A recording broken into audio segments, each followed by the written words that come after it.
one of the best ways to talk about it, and Isaiah really lists this up a lot, is talks about the reign of the Messiah, when God's Messiah comes and everything is set right in the world, when everyone is healed and things are done. And if you look at Jesus, in the stories of Jesus, what we often miss is that this is central to Jesus. And you see it throughout Isaiah. Here in Isaiah 35, it says, blind eyes will be opened, deaf ears unstopped. Lame men and women will leap like deer, the voices break into song. Springs of water will burst out in the wilderness, streams flow in the desert. There will be a highway called the Holy Road. No one rude or rebellious is permitted on this road. It's for God's people exclusively. Impossible to get lost on this road. Not even fools can get lost on it. No lions on this road, no dangerous wild animals, nothing and no one dangerous or threatening. Only the redeemed will walk on it. And the people of God, that God has ransomed, will come back on this road. They'll sing as they make their way home to Zion, unfading halos of joy. Circling their heads, welcome home with gifts of joy and gladness as all sorrows and sighs scurry into the night. And this is from Isaiah 58. Shout, a full-throated shout, hold nothing back, a trumpet blast shout. Tell my people what's wrong with their lives, face my family, Jacob with their sins. They're busy, busy, busy at worship and love, studying all about me. To all appearances, they're a nation of right living people, law-abiding, God-honoring. They ask me, what's the right thing to do? And love having me on their side. But they also complain, why do we fast and you don't look our way? Why do we humble ourselves and you don't even notice? Well, here's why. The bottom line in your fast days is profit. You drive your employees much too hard. You fast, but at the same time you bicker and fight. You fast, but you swing a mean fist. The kind of fasting you do won't get your prayers off the ground. Do you think this is the kind of fast day I'm after, a day to show off humility, to put on a pious long face and parade around solemnly in black? Do you call that fasting, a fast day that I, God, would like? This is the kind of fast day I'm after, to break the chains of injustice, to get rid of exploitation in the workplace, free the oppressed, cancel debts. What I am interested in seeing you do is sharing your food with the hungry, inviting the homeless poor into your homes, putting clothes on the shivering ill-clad, being available to your own families. Do this, and the lights will turn on, and your lives will turn around at once. Your righteousness will pave your way. The God of glory will secure your passage. Then when you pray, God will answer. You'll call out for help, and I'll say, here I am. If you get rid of unfair practices, quit blaming victims, quit gossiping about other people's sins. If you are generous with the hungry and start giving yourselves to the down and out, your lives will begin to glow in the darkness. Your shadowed lives will be bathed in sunlight. I will always show you where to go. I'll give you a full life in the emptiest of places, firm muscles, strong bones. You'll be like a well-watered garden, a gurgling spring that never runs dry. You'll use the old rubble of past lives to build anew, rebuild the foundations from out of your past. You'll be known as those who can fix anything, restore old ruins, rebuild and renovate, make the community livable again. If you watch your step on the Sabbath and don't use my holy day for personal advantage, if you treat the Sabbath as a day of joy, God's holy day is a celebration, if you honor it by refusing business as usual, making money, running here and there, then you'll be free to enjoy God. I'll make you ride high and soar above it all. I'll make you feast on the inheritance of your ancestor. Jacob, yes, God says so. I'm going to come to this in just a second. What's interesting in this, and we're going to see this in just a second. Actually, I'm going to read this first and then go back to Isaiah. In Mark chapter 12, it says, one of the religion scholars came up. This is the person who knows all these passages, who studied all of it. And hearing the lively exchanges of questions, especially between Jesus and other religious leaders, and the answers, and seeing how sharp Jesus was in his answers, he put it in his question. He says, which is most important of all the commandments? And Jesus said, the first in importance is, listen, Israel, the Lord your God is one. So love the Lord your God with all your passion and prayer and intelligence and energy. And here is the second. Love others as well as you love yourself. There's no other commandment that ranks with these.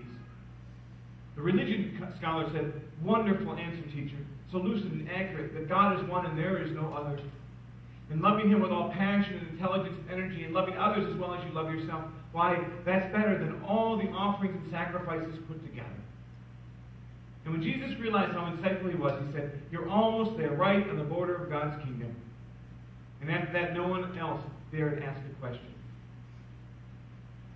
All right, so he asked him what's the most important commandment, and Jesus says what? Love God and love your neighbors. And the religious scholar says, that is great. He says, you know what, that's more important than all the offerings and burnt sacrifices. And then Jesus says what? You're almost there. You're right on the border of the kingdom. All right? Now, this is just interesting to me, because if you read Isaiah, Isaiah is talking about these people who are being very holy. What are they? They're fasting, right? They're doing all the sacrifices. And what does God feel about it? He says, look, you do all these things to act holy, and yet you abuse your employees, you forget about the hungry, you don't share what you have with those in need. He says, you forgot what it means to live as my people. And this is what Jesus is, the scholars said, look, he said, you know what, all those burnt offerings and sacrifices, they don't mean anything if you don't love God and you don't love your neighbor. But Jesus is saying you're close to the kingdom, because what are they doing? Are they doing something right there? They're talking about it. It's great that you're talking about it. You get it. He says, no, really saying you need to live this. This is the way you need to live. And what you see in Isaiah, this idea, vision of the kingdom, is this: that God who breaks in and comes with love and mercy, especially to those most in need, and calls us to live as brothers and sisters. And this is the way that we're called to live out our faith in the world. Right?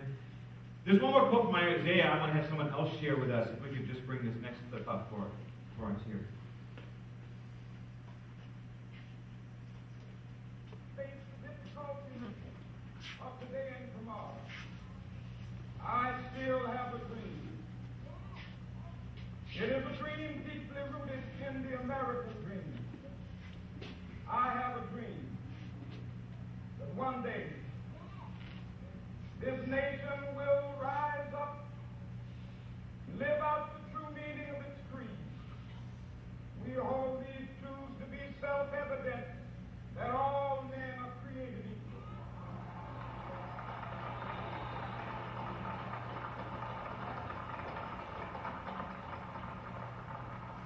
I have a dream that one day on the red hills of Georgia,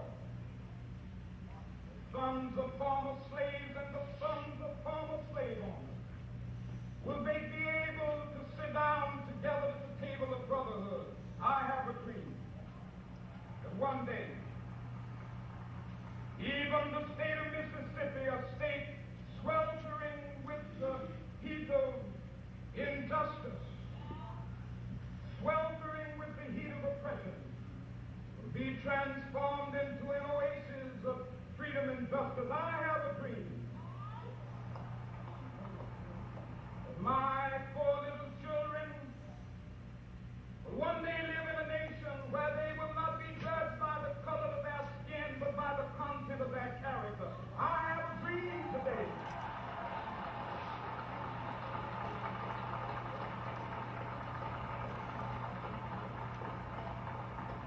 I have a dream that one day, down in Alabama, with its vicious racists, with its governor having his lips dripping with the words of interposition and nullification, one day right there in Alabama, little black boys and black girls will be able to join hands with little white boys and white girls as sisters and brothers. I have a dream today.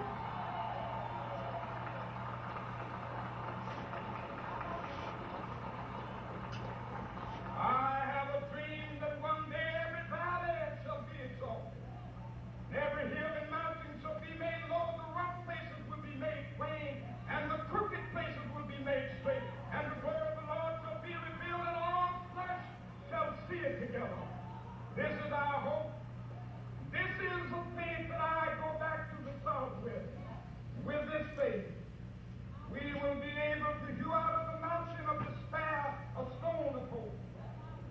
With this faith, we will be able to transform the jangling discords of our nation into a beautiful symphony of brotherhood. With this faith, we will be able to work together, to pray together, to struggle together, to go to jail together, to stand up for freedom together, knowing that we will be free one day.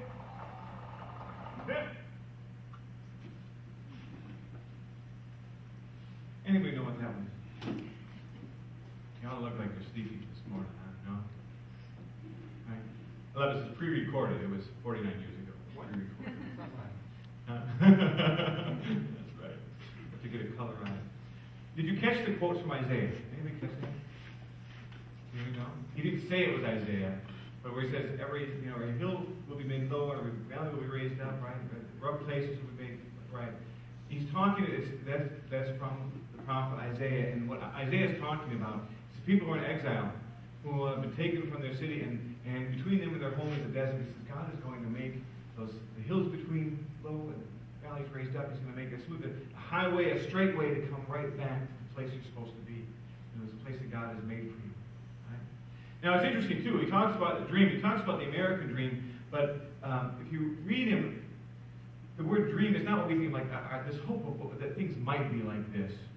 There's a verse in the book of Acts where they're quoting from actually the prophet Joel. And the prophets often this very similar message. Isaiah was kind of the centerpiece of the prophets. But Joel says, old men will dream dreams and your young men will see visions. Right? What it's saying, this is not just a dream or a hope. It's saying this is something God has put out about what God is going to do. Right? And if we talk about the reign of God and the king was centered, he often talked about it as the beloved community. This thing that God was doing. Saying this is something that God is breaking in now, that we're a part of. And that God will realize one day we will all hold hands as brothers and sisters. Little black boys and little black girls will pray, we'll hold hands together. That all these things will happen. And one thing we didn't show, because we didn't want to take all the day watching this, is that just a little bit earlier on, he talks about the urgency of the now. These things need to begin to happen now. So there's a sense that, we know that it's going to be this way. One day it's going to be that way. We don't know, we shall overcome someday. We sing in the Civil Rights Movement. It's come deeply out of the Scriptures. Saying right now, we need to be a part of making these things happen. When Jesus read the Scriptures from Isaiah and he finished, what did he say? Today, right now, this is happening. Right? This is breaking in now. God is entering in and God is changing these things right now. There's one more thing. There's another clip I'd like to show. This is actually from the day before King died. And it's kind of eerily prophetic. This is show this clip. Well, I don't know what will happen now. We've got some difficult days ahead. But it really doesn't matter with me now. Because I've been to the mountaintop. I don't mind. Like anybody, I would like to live a long life. Longevity has its place. But I'm not concerned about that now. I just want to do God's will. And He's allowed me to go up to the mountain. And I've looked over. And I've seen the promised land. I may not get there with you. But I want you to know tonight that we as a people will get to the promised land.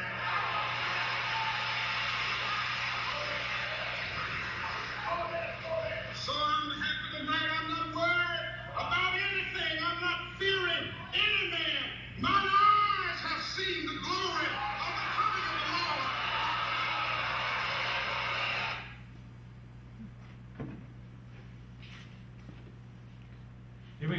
Right.